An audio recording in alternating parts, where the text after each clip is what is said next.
Okay, I think this is good enough to do it. Let's make it happen. Okay. Um, I'm going to be doing a React. I'm gonna be doing a React video to the Healthy Gamer Ask a Coach AMA. I haven't seen this video. I did. I have watched the first minute several times while I was trying to set up my OBS. But yeah, I'm gonna watch it. I'm hoping to give a perspective of another coach who used to work at Healthy Gamer but no longer does. I'll let them. I think they're gonna do intros, so I'll let them introduce themselves first. Then I'll do an intro. And anything else? No, I think that's it. Oh yeah, so I'm gonna watch it, give an outside perspective, and maybe I'll add in my own stories or own answers. We'll kind of see how it goes. Hopefully all my settings are good, and yeah, here we go. Let's watch it. Yeah. Hey, chat. Okay. We're back. I was so excited when I saw Cool. that Alan was Alright, in how's this. everyone doing? I really like Alan. He's really insightful. Pretty good. How are you? Good. Super excited, actually. Let me Pax is awesome too, and Cool. so While I so set is up Julia. y'all's I don't know name Julia tag as well, on stream, do we want to go around and introduce ourselves? and I don't know Maybe the fourth start coach. with Pax She must be new. in the corner. Okay. Yeah, I'm Pax. I've been coaching with Healthy Gamers since the program launched in like 2020. I love doing that. I love coaching. It's very fun. And I think my favorite part about it is just all the people I get to meet from all around the world, and just the fact that I don't know, to see someone go from one place to another, and that other places where they want to go is very satisfying. It is. And so I think that's the thing. It's very cool. I think at the core It's of a it, really that's like cool the part. fun part. But yeah. Also, I like fighting games. So see me in Street Fighter. Awesome. Julia, do you want to go next? Yeah, sure. I've been coaching at HG for just over 2 years now. And similarly to Pax, I just love talking to people, love hearing what's going on in your lives. And the more I talk to people and the more I see them in different scenarios, it like helps me understand a little bit more what it even means to like be a person. And I keep having my faith in these individuals restored over and over again, seeing y'all like go through it and then like come out the other end. Awesome. Alan, do you want to go? Hello, my name is Alan, also known as ZZZ143. Either will do. I am part of PAX's cohort, so I've been with HG for about 3 years now, or a little over 3 years now, actually. Time flies. And I think the part of coaching I like the most varies a little bit. We've got a few different stages of coaching. So we've got like the emotional phase or understanding phase that I think about as connecting the mind to the heart, and then connecting the mind to the body in the action phase, and then all the other connections in the integrative phase. How do we really keep it together? The mind, heart, and body is just not obvious. So that's my favorite phase lately, is the integrative phase, because it's like connecting the mind to the heart. Well, that has a lot to do with empathy, but connecting the heart to the mind, body to the heart, heart to the body, it's like that's not obvious at all. It varies so much from person to person, and that's where I've lately been seeing people discover the most truth about themselves.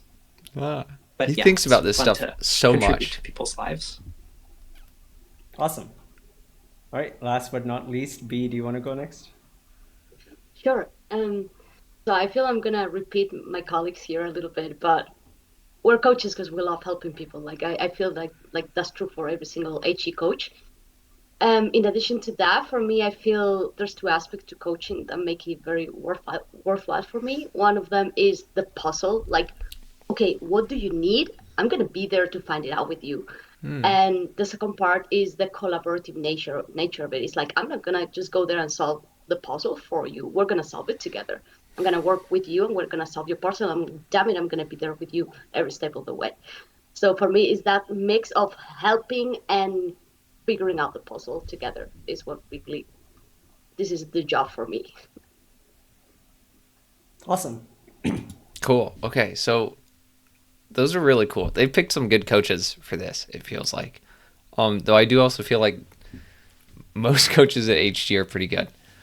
So a little bit about myself. My name is Eli. I joined Healthy Gamer like 3 years ago. In what was called Cohort 3, which I'm guessing is like right after Alan. I'm not exactly sure. And then I was a coach for like 2 years. Got to what's called Master Tier. And then I'm gonna minimize that. Got to like Master Tier, and then quit and did my own thing.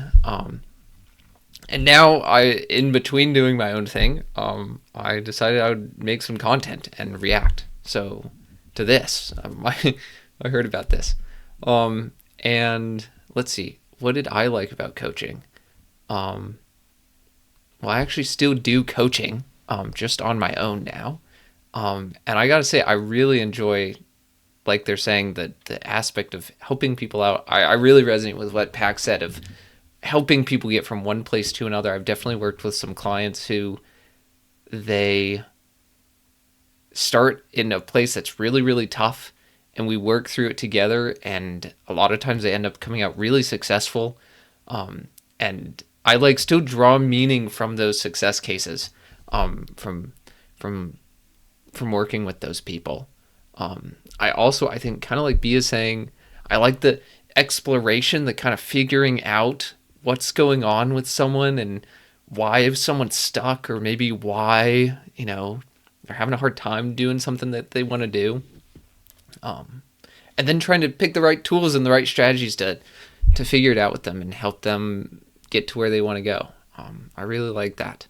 So yeah, coaching on my own has been really cool and really a way for me to try and kind of expand my toolkit and my strategies beyond just what Healthy Gamer teaches. And it's been really successful so far. I really, really like it. Cool. Okay. Let's keep watching this then. Cool. Yeah, so I think the format, just so chat sort of knows what we're kind of doing here. The format here is we're going to ask questions that we source from y'all. And we're going to ask the coaches those questions, and we'll sort of go around the room, get some answers, different answers, same answers. We'll see. And yeah, just sort of an opportunity to meet the coaches, and we'll see how it goes. I think maybe just to kick off, do y'all want to just talk about what coaching is and like when should one get coaching? What is We coaching? can start with whoever feels comfortable taking that first. I still have to explain this to my dad every now and then. What do you say to your dad? I'm super interested. I feel like every time I tell him. Oh, sorry. No, go ahead. No, go for it. I've just visited some friends, and one of them was like, yeah, whenever people ask about you, they're like, what does he do? And I'm like, he's like a therapist. And I have to like tell her, I'm like, no, I'm not. But no one else knows how to explain what we do in a way that is convenient and immediately understandable. And it drives me crazy. And so I think that's why this question still persists. If I can, I'm going to try and answer it real quick, because it is a tough question. I brought it up recently with someone, and the first thing people say always is like, well, what's it like giving people advice, or like, can you give me some advice? And it's really not that. But boy, is it a hard question to answer.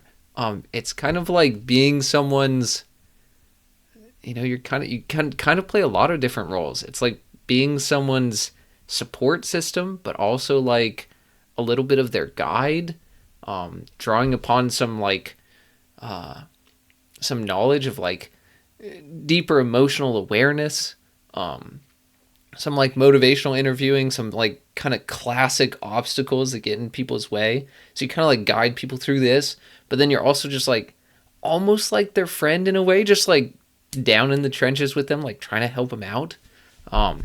It's kind of a weird mix of all of these things, and then also just being like a good human with them and trying to just like be there with them. That's what I would say. I'm curious to hear what they say. Absolutely. Definitely not therapy. Yeah, my favorite analogy is one that Dr. Case used, where we're like physical trainers, but for the mind. So we've got like doctors for the body, and then they Man, can he's kind of good. give medical advice, do surgery on people's He's knees good. and stuff like that. And then there's physical trainers who can, sometimes give advice, although coaching's not as much about advice, and do things No, that will no. improve your health, your physical health. But it's not medical treatment. There's not diagnosis. There's not a focus on pathology. There's not kind of the treatment of the illness. And so that's what I kind of think about us as, is like physical trainers for the mind. And, some people are here to like take care of their mental health really, optimally, and like pedal to the metal, and then like fully like deep into the integrative phase for years. And then other people, they get through the emotional phase and the action phase, they kind of reach their natural endpoint. I think both are fine. Wow. Yeah, piggybacking That's a good on point. what Alan said, if you go to the doctor and you tell a doctor, hey, can you help me get fit? The doctor's going to be like, just go to the gym, right? So that's what we are. We are gym trainers for the mind. But I feel coaching goes beyond mental health. We also get into the meaning of life. Like we go on the edges of philosophy of life as well, which I feel kind of transcend mental health, or at least is part of it, like on the more metaphysical level, if that makes sense. Yeah, and I think it's a big part of the understanding phase, is understanding what your view is of yourself, which a lot of people just don't really have time to think about, or they've had to adapt by not thinking about it. And therapy won't always So give you a I'm gonna chance use to kind do of a that. video game analogy here. So I play a lot of Overwatch, and there are Overwatch coaches, and the coaches don't like sit with you and like tell you exactly how to play the game while you're playing it.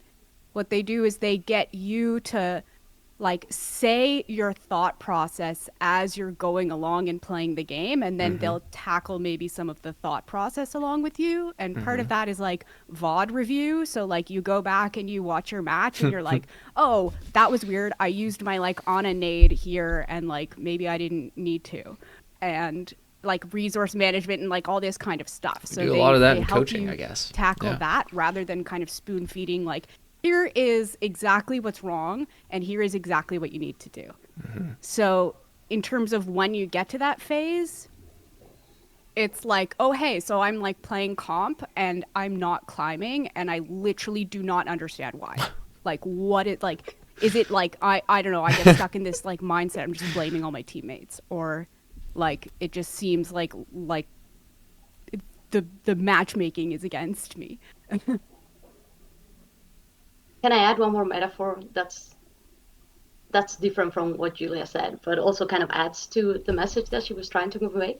I'm a big Lord of the Ring fan, so I usually tell clients, I'm the Sam to your Frodo. I cannot carry the ring for you, but I can be here. I can support you while you carry the ring. And if you're having difficulties carrying the ring, I'm gonna be there and I'm gonna, curse at the ring with you together, while I also encourage you to take the next step to destroy the ring. Sam to Frodo. Oh, that's good. Oh, I like that. I love Lord of the Rings. Cool. That's really funny. Already a great question from chat, more focused on group coaching. Can we please get an introduction to group coaching, as in how does it work or how is it helpful? And yeah, what's it all about? Man, groups are so tough. At least for me, I had a really hard time with groups. And it looks like so did everyone else because no one's saying anything.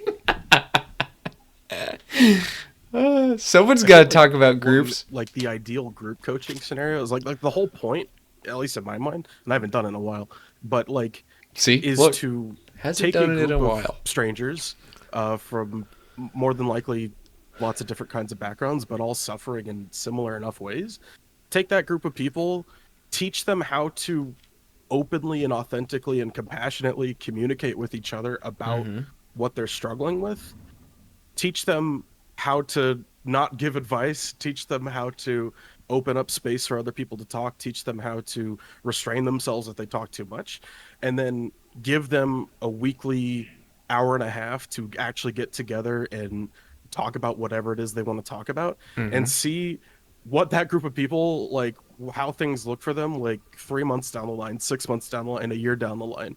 The ideal for a group in coaching is like they get to a point where they don't even need the coach there because like they understand the rules well enough to be self-perpetuating, like and to just have like, I think you could start a group at a Healthy Gamer, and if it goes well, if you hit that like ideal, like you'll just have that group for as long as the people in that group want it to be alive. Like you don't even need HG for that. And the peer which I think is sport's really really cool. different. And I think really helps a lot. more than in a different anything way. at the core of that is like a sense of belonging and being understood and having your people, even though you just met them, you're not related, you're not even really friends. We actually have restrictions around that, like on sort of forming friendships, like not in the sense of like, hey, you know, if you and this person are playing like Final Fantasy outside of sessions, well, now you two are getting closer when the rest of the group isn't. And so we say like, please don't do that, because we want you all to be on the same page. And eventually what you get is like this like cohesive unity that just it's a beautiful thing to watch, and it's one of the most fulfilling things I've seen in coaching, is like seeing a group do really well. And I think that's like the goal for a lot of them in my mind. Yeah. Good groups are really In a good. nutshell, like and I bad think groups the are single very most tough. powerful line I've ever heard about group came from Dr. K. He said, group is a reflection of what happens outside of group. So if you're a member and you come to group and you present yourself a certain way and you communicate a certain way with the members and the coach, that probably mirrors what happened outside of group in your real life.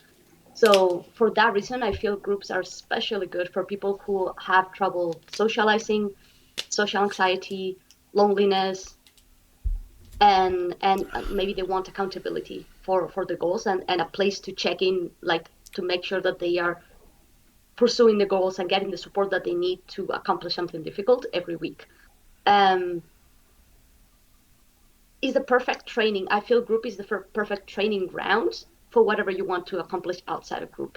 And it's a place that is safe to train, is safe to speak your mind freely, and you know you'll be supported and challenged, but you always from a place of compassion and understanding from both coach and members. And where you also learn, we have a little portion of skills teaching by the coach on during the first portion of the program. So you'll be learning skills that are good to apply in group, but that you can totally apply them outside of group as well in your relationships, which I feel is fantastic. And most of our members report that they love that portion of the program because they get to apply that outside of group as well. So in that sense, it's like a fantastic training grounds for life. Yeah, and I would say that part of what makes it the perfect training ground is because of those boundaries. So because this person that you're talking to in group is not your boss or your friend or your romantic partner, isn't it kind of you can ironic? Experiment and take risks. Socrates asking what's the point of not suggesting solutions? Group are being compassionate, authentic, and present. Well, how do you balance compassion and authenticity? That's not obvious. You can't really like put it into a formula. And I would say it's enough of an art, not just a science, that really it takes some kind of personal experimentation with people. And we don't really have spaces for that outside of group. The world's not set up to account for y'all know what I'm saying. But I think, Julia, what you were going to say? Yeah, the experimentation aspect is massive. So, the first thing I'll say is the clients that I've heard that report the most success from group are taking those core skills and then they're mustering up sort of the courage through that experimentation zone to use it with the people that are actually going to be permanent in their lives. And then it's like, oh, I've learned how to help people, and I've learned how to help myself, and I've learned how to ask for help from other people, because for whatever reason, maybe I felt like undeserving of help or whatever it is. Like this whole getting help thing has been really hard for me. So now I've learned what it looks like for life to be a little bit more collaborative and a little bit more relationship focused, rather than like I got to power through and do it all by myself. And then the other thing that's really cool with the group is like, of course you're talking about yourself and your problems and you're bringing that stuff up Reading to chat's the group. so interesting. You're also learning how to address relationship dynamics on a meta level in real time and looking internally and being like, oh, this person said this thing and like I feel some way. So what does that mean to communicate that to them? And then sort of workshop this conversation in real time, again, in a safe environment where you're not going to like burn bridges. The understanding is that, like, for the most part, they're going to come back and like you're going to continue to try Have to any of my foster clients these found relationships girlfriends? within the group. Cool. There's another follow-up question to that. One of my So, clients finds. is Well, there, I'm saying, how do coaches create a safe space in group coaching? Is that something that we do? sure. Like, in all sorts of ways. I oftentimes would model it in groups, trying to model what it looks like, so like being the first sometimes to say something that kind of models being safe and inclusive and compassionate and understanding. I would also sometimes pass it on to someone else and ask them to try and be really understanding or to try and, maybe summarize what the person has said. And so in that way, it models for the group. It also teaches to the group what to do.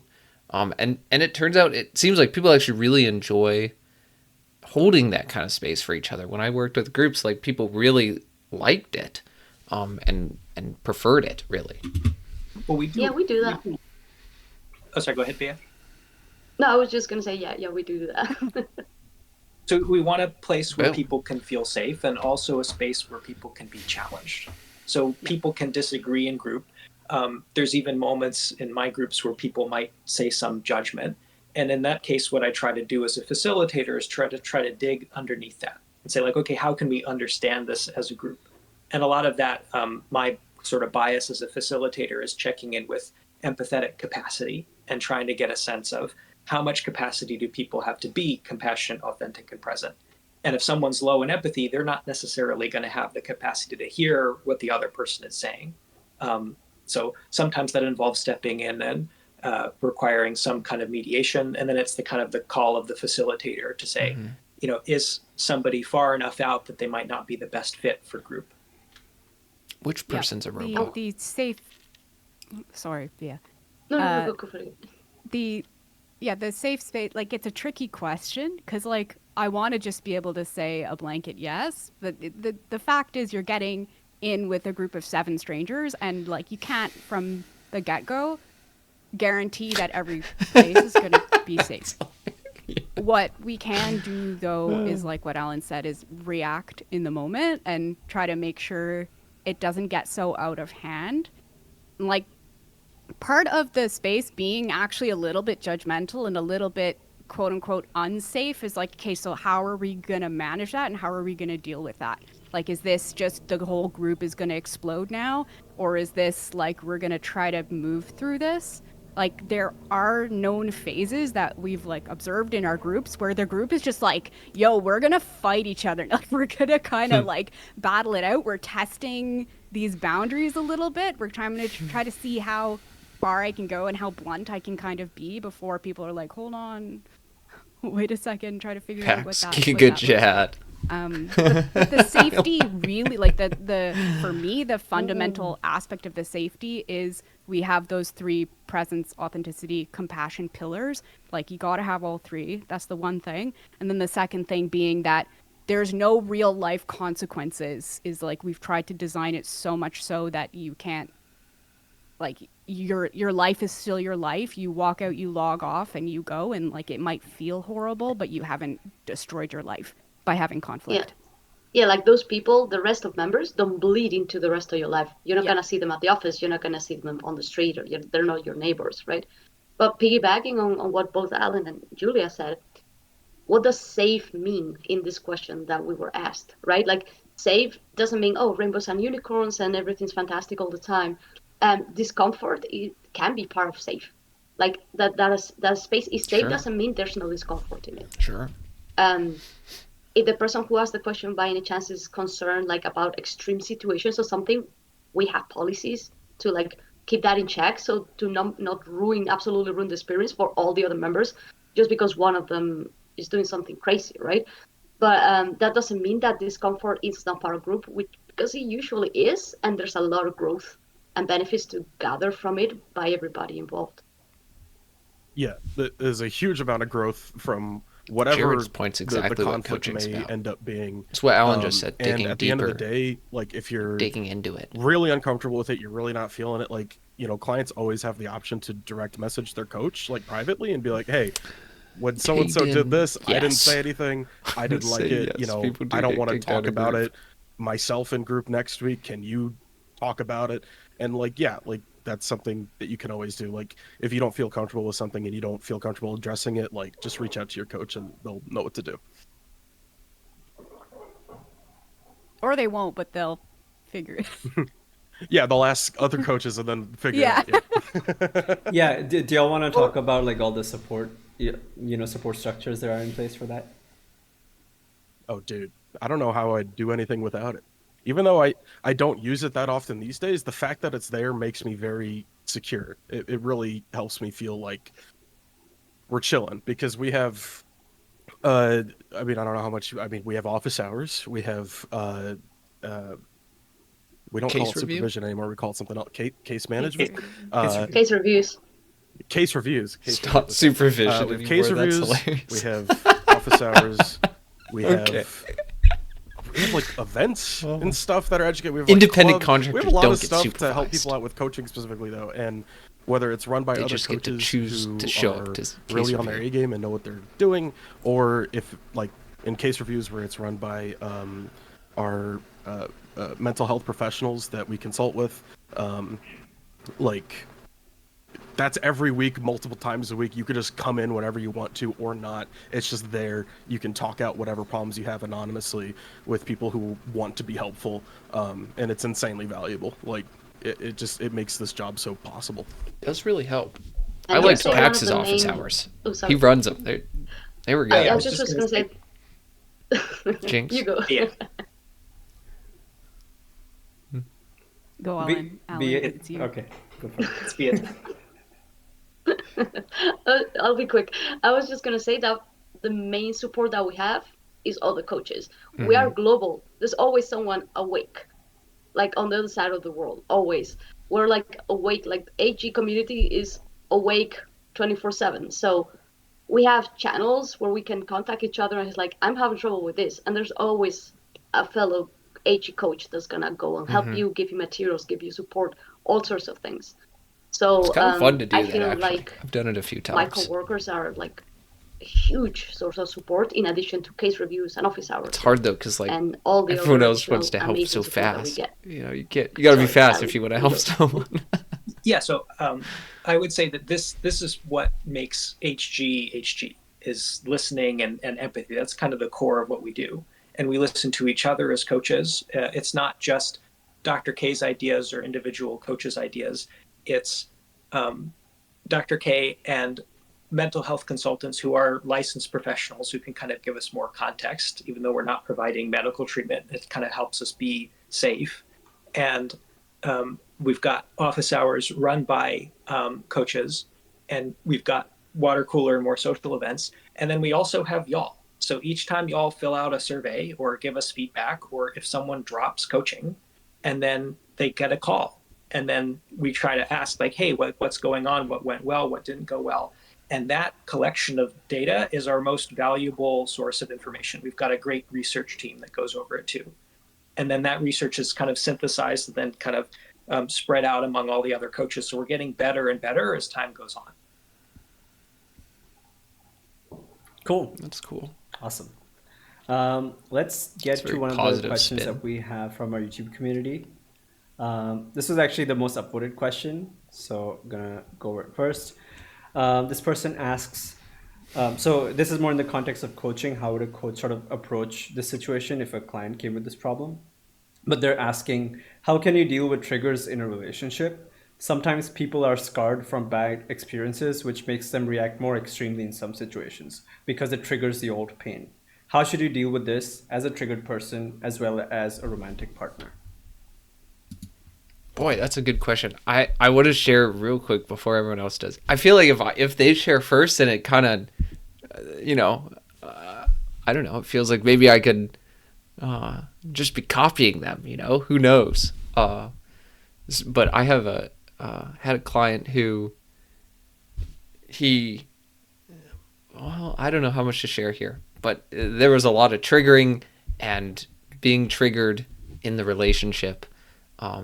And it turned out that helping him figure that out, so first through like awareness, just recognizing that it was happening and pointing it out, defining it, then helped us go into the second point of really kind of like having a more fleshed out conversation about those triggers and like figuring out even how he was being triggered by her triggers. And then in having that conversation, getting to work in some more values that he wasn't able to before. So before, his reactions were oftentimes impatient or kind of angry, and then that would affect his partner, and then they would get triggered, and it would be this whole trigger thing. And instead, figuring out how to incorporate things like being honest and being transparent and having some self-awareness and self-understanding in the things that you say in like their arguments actually like really helped. He just told me recently, really surprised at how much this helped. So that's what I would say. I'm curious what they say. Let's see.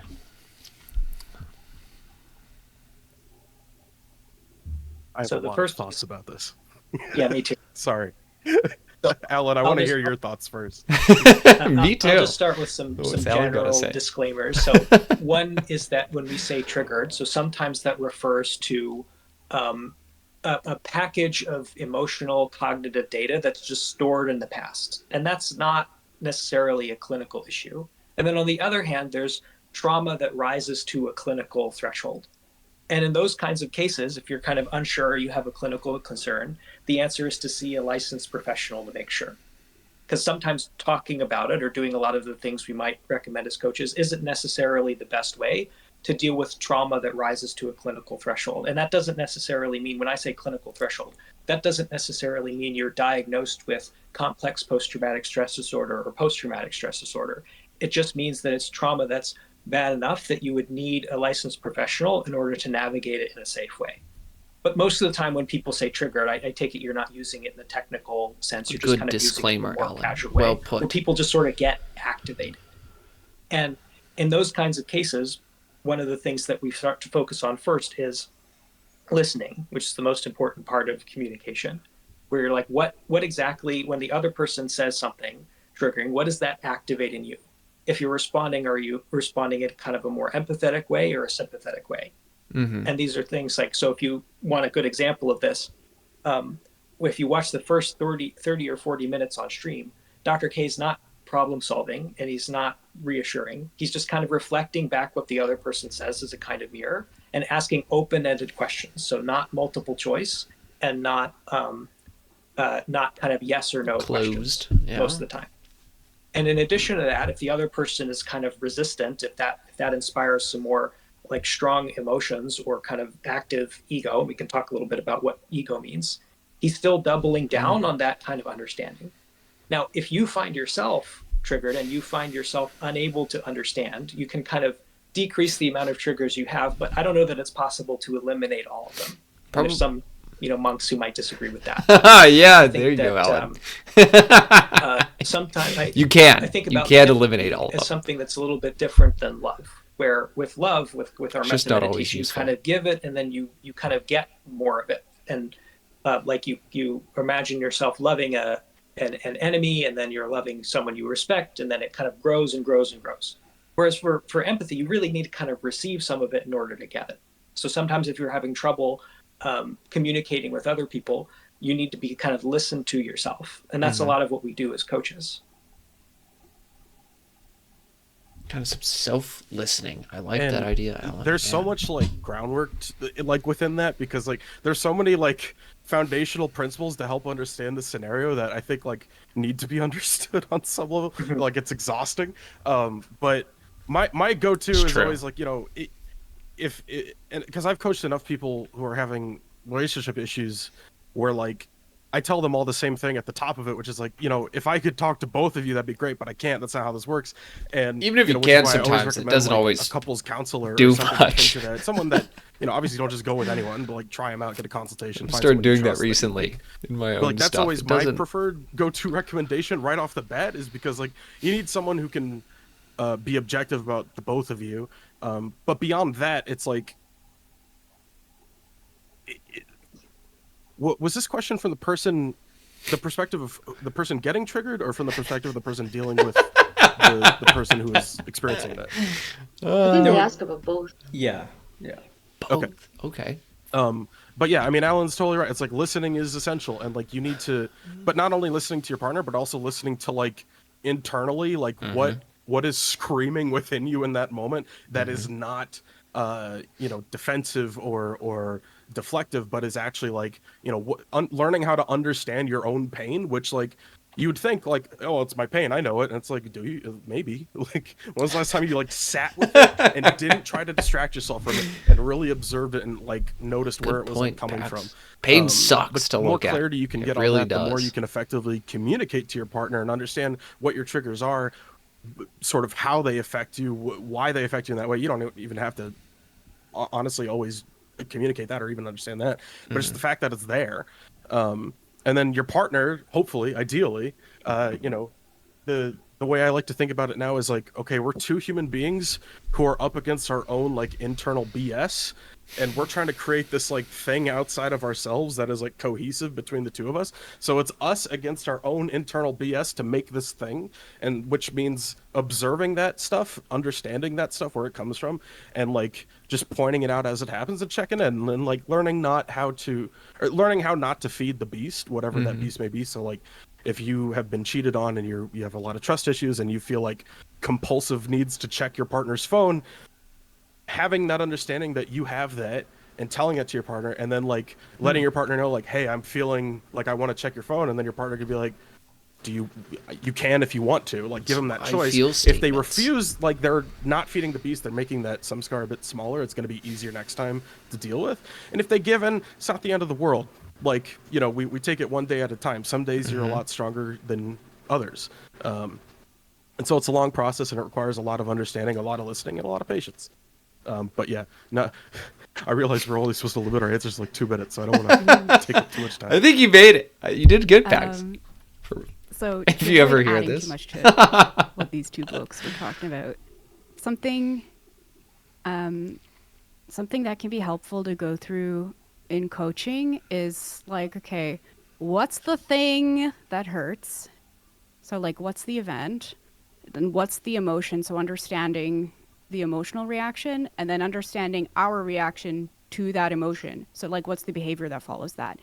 And so a lot of people will be like, oh, this, so like someone says this, and then I get Pissed. angry. Yeah. And then I feel guilty that I'm angry. And then I feel like a horrible person and a horrible friend, a horrible daughter, a horrible partner. And then I hate myself. And then I go and Play video games. decide that I'm unworthy of relationships, like something like that. There's like a series of events. It can feel like 0 to 100, but like breaking down what's actually going on in between all of that and figuring out like, oh, okay, so like there's a pattern. We tend to feel bad when people insinuate that I'm incompetent, or like we tend to feel bad when it seems like they might abandon me. Any of these kinds of things, which might actually pop up in the coach-client relationship, especially in group, and then you can kind of workshop that in real time, which is really helpful. And then having some kind of stopgap in place where it's like, okay, so given that this is how you tend to feel, we're going to make a space where it's okay and understandable and makes sense that you feel that way, even if you feel like you're not allowed to feel that way. Like some However, self-compassion, that yeah. being said, the reaction you have now to the feeling and like the behavior that follows, this is now up to you, hopefully, to be able to have some idea of how you might want to move forward with, Yeah, you and can like how you kinda might want to control your reaction. Replace without the suppressing reaction with the an emotion action. itself. Something more directed. I want to add that. Well, I want to reemphasize the two disclaimers that my fellow coaches did. We do not coach couples. We get requested that often when there's relationship issues, but we do not do that at Healthy Gamer at present. And It's tough to do. we are not equipped as coaches to explore trauma. That's in the realm of therapy. But what we can do Some scars look a is lot we like can trauma accompany sometimes, though. and help raise awareness and develop healthy coping mechanisms for the result of those triggers for whoever our client is, either the person who's being triggered or the partner of the person who gets triggered. Because sometimes like we usually think of the person being triggered suffering, which they do suffer, but the partner of such person William also suffers. Lombard. So sometimes they also need Powerful beyond measure. they also need tools to tolerate their partner being triggered emotionally, developing their patience, understanding, empathy, forgiveness, as well as how to help that partner Somehow I'm worried. deal with the triggers of Looks like their it's going good. partner when the other person's triggers occur. Like, work with the partner to come up with an agreed upon plan about what is your role when they are triggered, type of idea, right?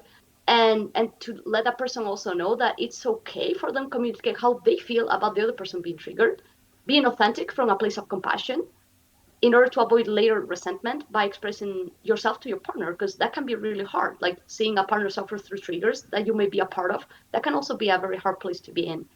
And that's if our client is the partner of the person being triggered. And if our client is the person that has the trigger, then we will explore, okay, like, let's raise as much awareness as possible about the specific triggers that you have, maybe an idea of why do I react like this when this happens.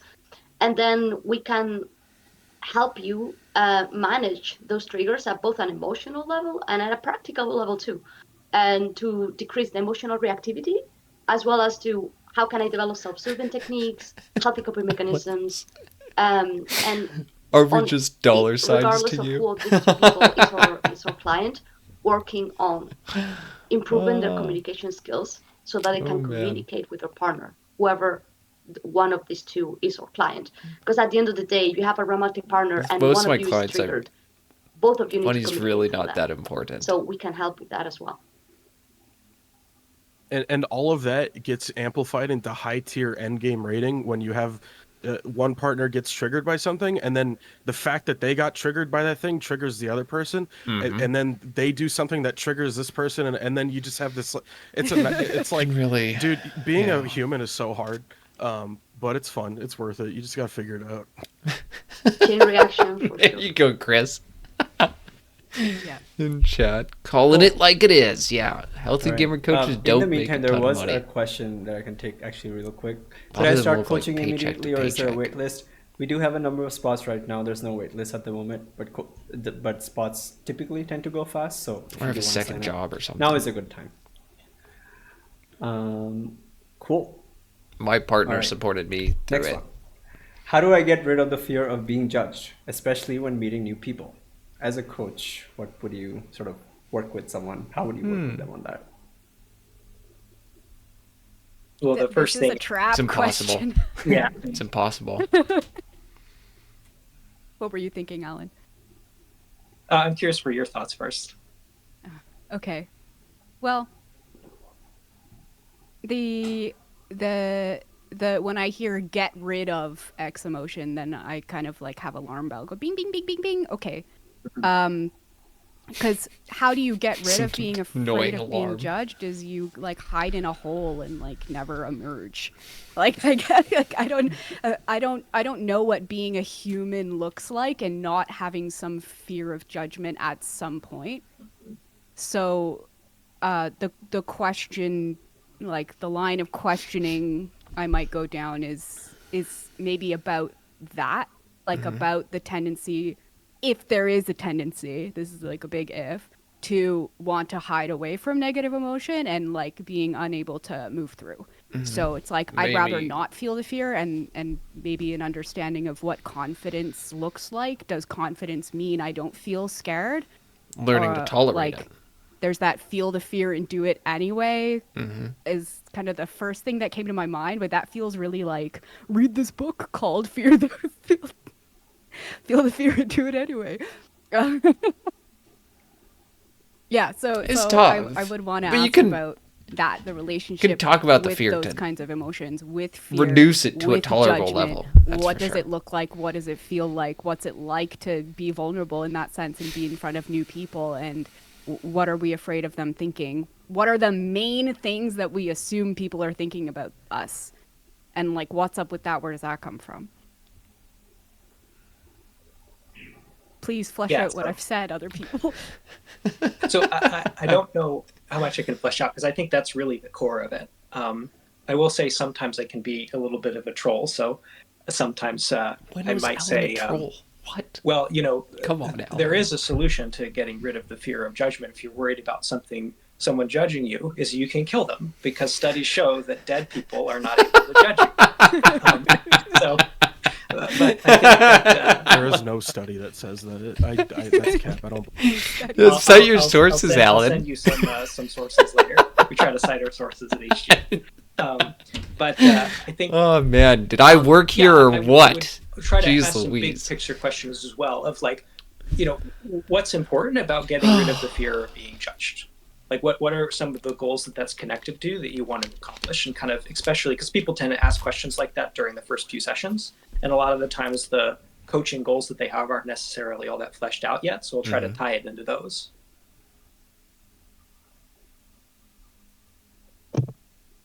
Yeah. Well, to I flesh like what more- everyone's saying. Me too, okay, Pax. I was waiting for. I okay, agree. Go B, and then I'll go through. I was just gonna flesh this just in the same Let's line all as flesh it Julia and out here. Alan. So basically, if you have a fear of being judged, right? Like analyzing what contexts or situations make you feel judged, Mm-hmm. and then I would probably challenge you: how do you know you're being judged? Sure. And what What's kind the of judgment judgment do even you mean? perceive you're What's it getting? matter? Because it's like, hey, judgments can be positives, but you're probably not thinking of those, Where right? do you You're probably feel the thinking, oh, judgment? very, very negatively judged in some way. I would also, as a coach, validate, even if you have no proof for I'm actually being judged, it feels like that, and that feels crappy. So I'm going to validate that regardless of whether you have proof for that or not, right? And but then at the end of the day, what we want is to get you from a place of understanding to a place of management of those fear emotions of being judged when they happen, and also, is the fear preventing you from doing things that you want to do in your life, right? So how can you still go and accomplish what you want to accomplish without being blocked by your fear of being judged, right? So Sure. understanding Yeah. and awareness of that would be the first step. And then as we gain more understanding, because the source of this can be very different from person to person. So answering this in the abstract is kind of difficult. I guess that's why we're kind of repeating the same ideas as coaches now, because we don't have a particular example, right? Yeah, and just to give a better sense of the structure of how it might go in a session, I might ask the person like if they prefer teaching or me to kind of like ask questions. I'm one of the coaches that tends to rely a little bit more on teaching sometimes, though most coaches don't. And if someone's unsure, then I'll just keep asking questions. If anyone's qualified But to teach, there's it's a lot of Alan. great questions about like for what sure. our relationship is best to have with fear, right? Because when we think about just like the idea of an emotion in general, there's no consensus among psychologists among like what an emotion even is. So Sure. a lot of the times when we're asking these questions, we're not trying to be Socratic. We're not looking for the right answer. We want to see where your intuitions are first and how you came to your conclusions. I've been Yeah, as reading part on of the that. coaching process, clients' There's a lot of debate. That's for intuitions sure. and ideas and inklings are super valuable. It's not that we coaches hold all the almighty answers and client knows nothing and here client hears our wisdom. It's not like that. Client holds a lot of wisdom. We're just helping them tap into it. So whatever inkling they have, if they bring it to the table, that's gonna be For like the first probably the year of best coaching, every to time I make- asked a like to question, make results I happen. was like exactly wrong. It was frustrating at first, and then I just got We're used to it, pretty just good at knowing to doing predict. stuff if we let ourselves whatever. have a chance to do it and like use our own insight. And all I was going to add to all that is like I think ultimately the place where after you do everything everyone says, like the place you want to get to in that scenario is like going from that question to all right, now the question is how do I go meet new people while being afraid of judgment? Like how do I do both of those things? And like that's where we ultimately I think want to get to is like Sure. operating within that fear, which Julia alluded to. That's all. Yeah, avoiding some sort of like social perfectionism, like being universally liked and never being negatively judged and having absolute certainty that that's the case, that's never going to happen. So we cannot promise miracles as coaches. So the best we can do is help you navigate and operate within the fear and hopefully decrease the intensity of it so that you can go and do the things that you want to do. Cool.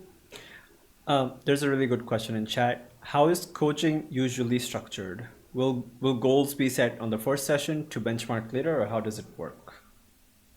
Yeah, Yes to normally. all. I mean, I try. I try my darndest to get goals set up in the first session, but it rarely pans out that way. And that's not because people are bad at it, but it's because it's just not. A lot of the times people come into coaching, so they're like, something's wrong, things could be better. I could point vaguely at some things. Maybe I'm super certain about one It's thing. true. But a lot of the times it's kind of wishy-washy. It's just like, I don't know, life kind of Takes a sucks. while. And it's like, okay, so let's Takes talk a while about to that. even know And what the as we goals talk are. about that, goals become apparent over time, as pain points become apparent over time. And really, I would say if there's the biggest structure to coaching is that it is a conversation, and it's not so much, well, how do I say? If there could be a winning structure, and I tell this to all my clients, it's like, if there is a winning structure to this, it's that you come into every session with like an idea of something you want, and then we explore getting there. Sure. Whether it's wanting understanding about something about yourself, wanting clarity on something, or wanting to know how to go somewhere, or just being like, okay, I have this goal, I'm not really sure how to get there. I worked with a client one Just time. having that intention beforehand like- coming into it, I think makes a huge difference. You don't need to have successful sessions by any means, but I think it's in your best interest as a client to put in that little effort.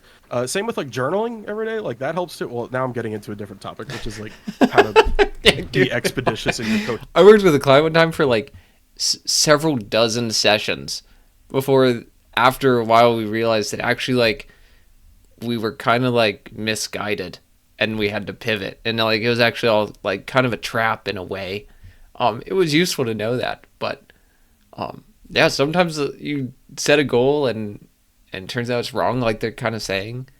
Sometimes you don't know what the goal is, and sometimes you kind of, you have to explore a lot to understand what the goal is. Coaching experience. But yeah, I would say there's no like set structure to it though. It's really every coach works a little bit differently from each other. Every client works differently from each other, obviously. And so with all those different factors, it's like no coaching session is going to really look exactly the same as another, but the fundamental principles that we operate on, that we were trained on, are ultimately the guiding light through all of that. And that's really the essential part, as opposed to, I would say, any structure. It's just you showing up as a client, being vulnerable, being expressive, and then us showing up as coaches and using our skills to the best of our abilities to help you get whatever you're looking for. I compare goals to a compass, not to a map. A map has like detailed instructions on how to get from place A to place B. But I feel the goals that She said clients some bring really are more like, cool I want to go north. But analogies. who knows what's north, right? So She did they Lord of the bring Rings that on the earlier, first right? session, and we're like, let's start walking was good. towards whatever That north one was is. good. And maybe along the way, we're like, wait a minute, like, let's go east now. And then we go east. And then it's like, hey, let's go back north. And now let's go south a little bit. So goals definitely transform over the course of coaching. And I want to ask my colleagues here, but my most common experience with goals is we always ask about goals in the first session, just to get an idea of what the client wants and what they want to accomplish. At some point, could it be mid, 1/3 into the process? Who knows? Depends on how long the client stays in coaching with us. We reassess those. And then even if your whenever they goal wrap doesn't up, matter. and we ask, like I always ask, like, hey, remember the Just goals for work the on first figuring session? out your I'm goals. gonna That's read your new back goal. from the notes that we Easy. take and read those back to you. How do you feel? Most of the times, they're like, I have not accomplished that, but for some reason I don't care so much about that because now I have accomplished this. And I've noticed that that was the real goal all alone. I just didn't know in the first session. So that's the most common experience. And I feel those are the most satisfied clients. Like they're open to, I bring some goals, but I leave with something else. And that makes the first goal it was kind of disguising the real goal. That's common. Sometimes the goal in the first session is the actual goal, and Sure. that's what we work on, and then they accomplish that at the end of coaching. Sometimes that also happens, but the other Could be scenario I feel is actually like more an common. intermediary goal. It's kind of important, Yeah. but not super important. To add to that, and to connect to something you said, Julia, like in the sense of like coaching is like VOD review, which I totally agree. Like sometimes a client will come in and be like, how can I get like, my Widowmaker like headshot percentage up to like 70? And it's like, that's a terrible goal to have. Not because 70 is a bad number, but because that's not actually important to winning the game. Like your statistics don't actually matter. When people come into coaching with goals like that all the time, and then over the course of coaching, their goals actually adjust to something that is actually usually more useful to them, which is like, how do I be a better team member? How do I not play Overwatch? And so I think that transformation happens all the time. Yeah. Oh, the thing that I was gonna say is where I noticed the I would goals never transform tell a the client most not is to where play they video start games, as some by the external way. like we heard the word benchmark, like it starts as a benchmark in the client's mind of like I hit this or I don't, I fail it or I pass, and then that gets through the coaching process. Like part of what I do is like question the goals quite heavily, not like a myth buster, like I'm trying to do a gotcha, like can't read haha, that, your goals Derek, were for fake sure, all man. along. But it's more like what's important about the always do goal, coaching. and sometimes the goal is representative of something else. Especially It's if like, they're oh, I things you're want to unhappy with. feel accomplished, or I want to feel like I have a place in my friend group. Like I want to feel loved. I want to feel appreciated. I want these kinds of things for myself. Like I don't know who I am. Like I want to discover even what's up with me. What like I don't know what I want. And yeah, so often it transforms into something a bit more, I guess, personal, I would say, internal, rather than kind of an external benchmark. So yeah, that's what I have to say on that. Yeah, so sometimes I will troll people and say, haha, the goals were fake all along. Because a lot of the times they are. When people haven't gone through an emotional phase yet, our emotions are a really important part of our thinking. And if we can't really think very clearly, a lot of the goals that are imposed on us are not just not real. It doesn't exist. It's fiction. But I think that I see them often change when they move from one phase to the other. So if you go to the emotional phase to the action phase, there's normally some change, and I see a lot of substantial change from the action phase to the integrated phase. And I would say the emotional phase, unless things have been updated, normally lasts somewhere between 8 and 16 weeks. Can I ask what Pax was laughing at? Because Alan said it's fiction, and you're like Frakes from what's that show called? Beyond Belief, Fact or Fiction. I love that show. Anyway, sorry. Brilliant. I knew there was some undercover reference I was not getting. That show is incredible, by the way. I think it's free somewhere. I could be wrong. I won't do advertisements on stream. I'm sorry. I apologize. You're good. We pardon you. Cool. Actually, 2 or 3 really good questions in chat. guys are More, good. I think, about the logistics of coaching. So, what if you don't vibe with your coach? What do you do then? Can you switch coaches? What happens? Sure, yeah. So you can switch coaches. I think the Happened best to me thing a to few do when times. you're not vibing or things aren't working well is to actually Bring it up. tell your coach. So Yeah, the reason we there you have a go, lot of Alan. supports is so that we can handle it when y'all tell us things that are like negative. You can figure it feedback. out sometimes. Or Sometimes you positive can't. feedback. Sometimes the Sometimes you positive can't figure it feedback's out. harder to deal with than the negative feedback. But that's another story. Yeah. Talk, I'd say at least as a first step, unless you find your coach for whatever reason is doing something horribly egregious, is to talk to your coach about it. Oh yeah, and if I wanted to say, if there is something horribly egregious, like we've got an ethics hotline. So we do a lot of safeguards to make sure that people An are safe, ethics and because hotline. we are in a position of power in these coaching roles. Yeah. Assuming there's nothing Talking to your crazy coach. going on. Oh, sorry. Go ahead, B. No, you go, please. Talking to your coach about it, definitely helpful, because your coach might be doing something that they don't even realize is like bothering you or even triggering you. And so telling them, or I've had that before where like someone was doing therapy the same day as coaching. So they would come into coaching after therapy, like being super exhausted. And they're like, maybe coaching is not for me. And I'm like, well, actually, hang on, maybe we could do a different day. And then things are usually better then. Or maybe it's something like you do need to switch coaches because maybe I remind you of your dad and that's a problem and I can't control that, right? There's nothing to be done. And so you just got to get someone new, which is totally fine, totally understandable. Or you can argue it out, and that Yeah, strengthens just the gonna coaching add to bond. that, unless something crazy is going on, in which case the ethics line. If it's just a fit problem, first I would recommend give your coach a little chance. Like, don't decide that after the first Thinking session. about Like, why you they don't know might your have coach yet. implemented the ethics Rapport line. needs to There be built was for both of you. there So were some- if after the first session you're like, I'm not too comfortable, give your coach a chance, because we're all pretty adaptable. So Yeah, if you it's true. communicate, like my colleague said here, if you communicate what you feel is not working and you tell your coach that, there's a high chance we may be able to like switch things around and work with you to make it work. And if after a little bit we still kind of make it work, or we remind you of your dad or something, then we can consider a transfer, no problem. Yeah. Or your Better coach kill your will dad, I guess. say, you know what, you're entirely correct. This is not a good fit. Like, good on you calling that out. Let's switch it up right now. Yeah, like I'm gonna put out a notice, and like I'm going to be specific with the I'd the coach type of coach anyone. that you might want to request. James Because Buchanan. what if You the client get reminds something us of our dads? We're people. It could happen to you. It could happen to anyone. Cool.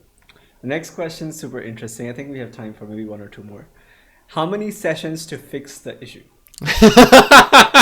And then, come What's on. the issue? 10. Yeah. It's 10. That's it. Another trap question. Yeah. So the way we normally deal with trap questions is, what would it mean to you if it took X number of sessions? What would it mean to you if it took, if we How were would you able know to if fix the it in issue's 5 fixed? minutes? Oh, they're so good. They don't How even fast would fall you for like to these fix it? traps. How you fast know? do you expect to fix it? Yeah. Cool. There's a And by the way, demonstration for chat. sometimes people will say things like, yeah, I'm in academic triage mode. I'm like on academic probation. I have very limited time. And that's actually kind of fun. I'm like, well, we can try. Like, we can try Yeah. to put it to I the tried that level, one see what we time. can do. I had a client But, like we that. can't control the outcome. All we can Didn't control work. is the actions in our process. Didn't work, unfortunately. Yeah. But Yeah, we like tried. I get students who like I always like someone who's like a student who's like failing and they're like I need to get my shit together, or like something, or someone who's in a job where they're like afraid they're about to lose Oh, it. that happened Like, too I to get me people one in these time. scenarios sometimes, and I always tell them, I'm like, hey, coaching is not like a crisis service. Like if you need me on call, like I can't do that. Like we meet once a week, my dude. And I don't think coaching is the best place to like I hope someone save not get an immediately deported because they were going drowning to lose their ship. job. Because It's we pretty only have so intense, much but I think it access worked to out. each other. It's very limited.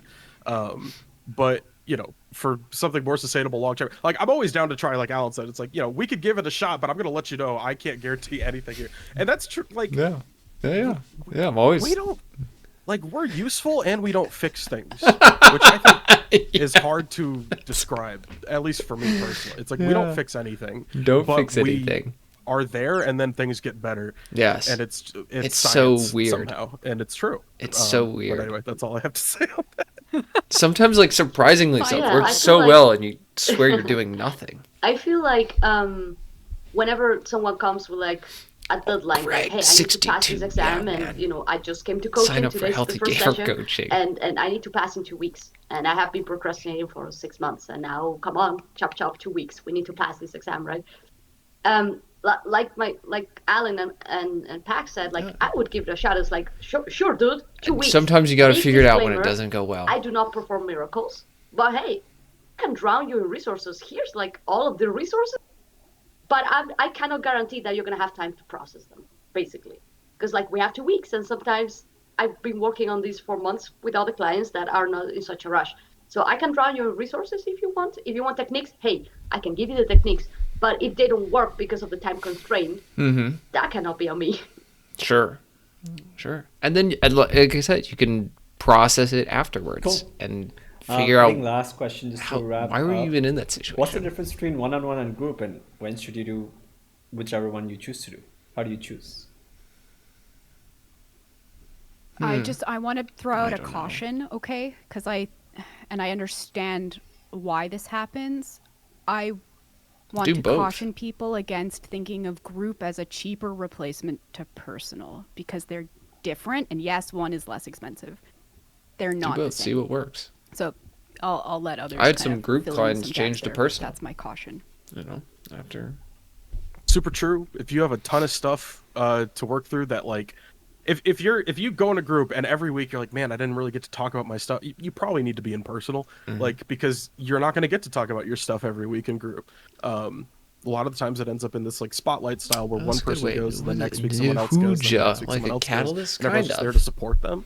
It doesn't have to look like that, but if you have a lot on your plate that you're trying to get through, like, yeah, personal is you can't really replace it. Group is like this sort of magical offshoot that has similar things going on, but is ultimately there to How to stop help looking you for a teach quick something very solution. specific and learn I'll something talk specific about this and work through because those things as this group of individuals learning how to work together. It's just stop looking yeah, for a they're quick not the same. solution. Make me want to ask what Yeah, makes if you you go to want a group quick and you solution. feel every session What's you need the intolerable floor, about the or else you problem? feel the session was a waste because you didn't get to like take the spotlight every single week, then group is not for you.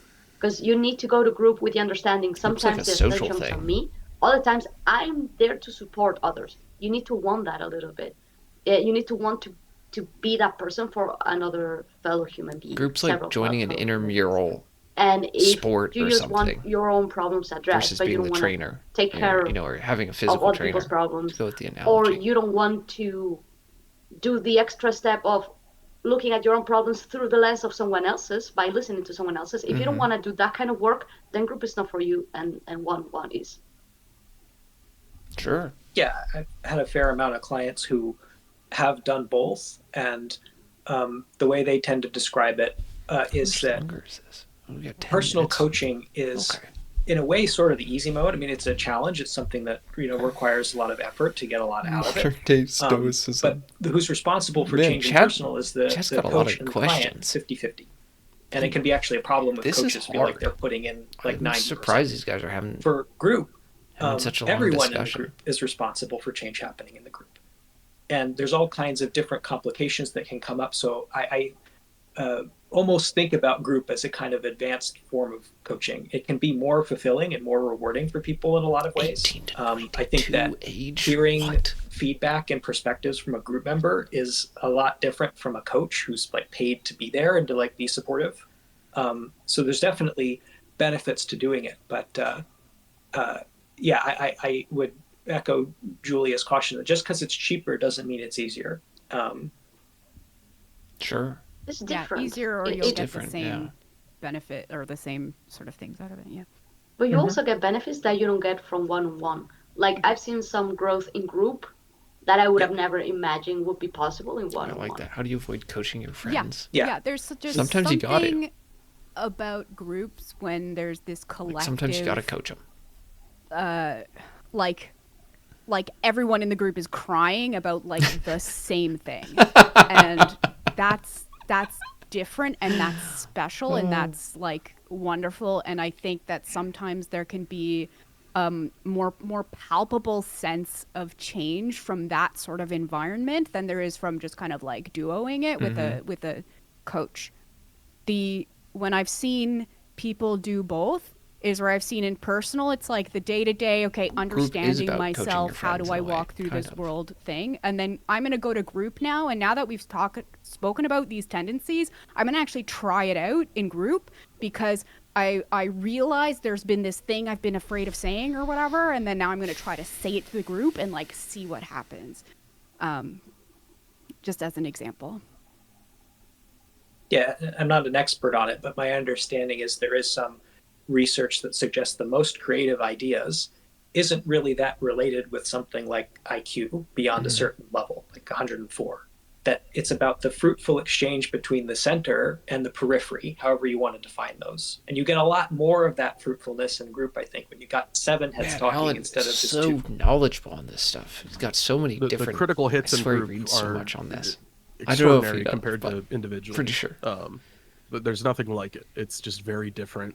But again, it's like an advanced version of coaching. It's kind of, they're big differences.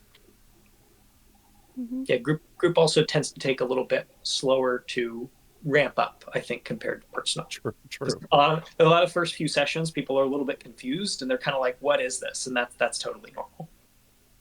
Yeah, if you sign up for group, please be patient. It does take a little time to take off. Cool.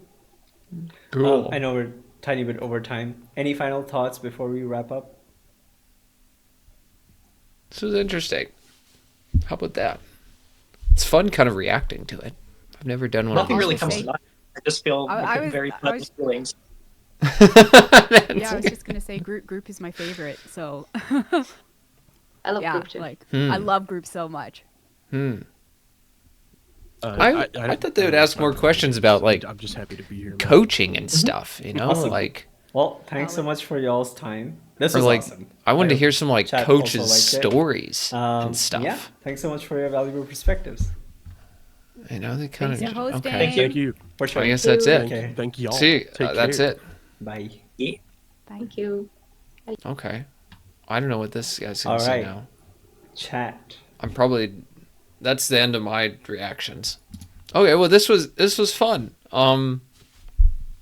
Yeah, kind of it was fun getting to see some of the old coaches and see what they had to say. They definitely had some good points on some things.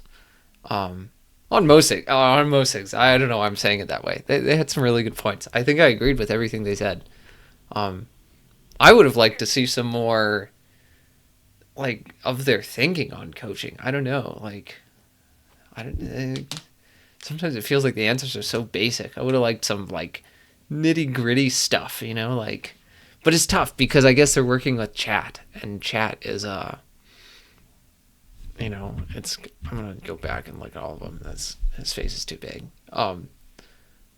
Yeah, you know, it's tough cuz chat asks questions that are so like they so lack detail and they're so oftentimes like they're saying where on the first session the goals are really hard to flesh out. It's like this is like pre-session 1, like the questions aren't even well thought out sometimes. I mean sometimes they are, but it's not that they're not well thought out. It's just that sometimes it feels like they lack a context to really give a good answer for. I'd want to, like, if I were going to do this, I'd want to talk with someone for a minute, which is, I guess, what Dr. K does, you know. Cool. Well, yeah, I'll probably put this up on YouTube. If you have any questions that you want me to answer that they didn't get to, and you're curious to hear what I have to say on it, you can comment that. And I guess I'll see it and potentially respond. Yeah, that'd be really cool. I also do my own coaching, and I'll leave a link to a form if you want to fill out to coach with me. Yeah, so cool. Thanks for watching my React video. I hope this isn't too long. Okay. Peace.